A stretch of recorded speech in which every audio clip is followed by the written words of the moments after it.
Hello guys, ভার্সিটিতে উঠলে নাকি শুধু চিল আর চিল। সারা বছর তো চিল হয়, এখন তো রমজান মাস চলছে, চলেন দেখি রমজান মাসেও ভার্সিটিতে কেমন চিল হয়। Let's start.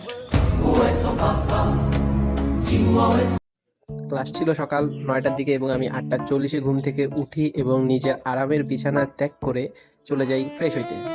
সবাইকে শান্তিতে ঘুমাতে দেখে নিজের ভাগ্যকে একবার গালি দিয়ে চলে যাই ফ্রেশ হইতে এবং দরজা খোলার পরে আমার চোখের সামনে পড়ে যায় জুতার খনি, যেখান থেকে জুতা চয়েস করার পরে আমি চলে যাই ফ্রেশ হইতে। কি ভেবেছেন নিজের জুতা পরছি? কারণ বাঘ কখনো নিজের জুতা পরে না। ফ্রেশ হওয়ার পরে খুব দ্রুত রেডি হয়ে নেই এবং হাতে মাত্র 5 মিনিট নিয়ে জীবন যুদ্ধে এগিয়ে যাওয়ার জন্য ক্লাসের উদ্দেশ্যে রওনা দিই। রমজান মাসে সকাল 9টার দিকে ক্লাস করতে যাচ্ছ বন্ধু, তোমার অনুভূতি কি বলো?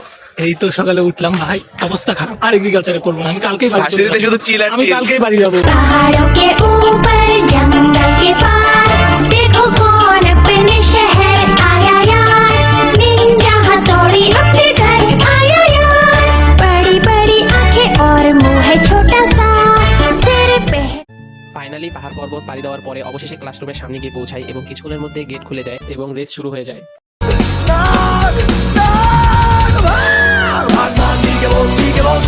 কি বলো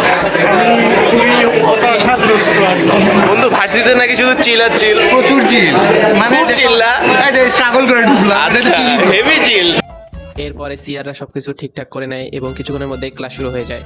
একটার পর একটা ক্লাস হচ্ছিল এবং এভাবে প্রায় 4টা ক্লাস হচ্ছিল এবং ক্লাস করতে করতে একটা জিনিসই ভাবছিলাম, আরে বাঘ তো কখনো ক্লাস করতে পারে না, কিন্তু বাঘকে জোর করে এইভাবে ক্লাস করানোর কারণে হয়তো বা আমার কোনো পড়ালেখাতেই মন বসছে না এবং এভাবেই কিছুক্ষণের মধ্যে প্রায় 4টি ক্লাস শেষ হয়ে যায়।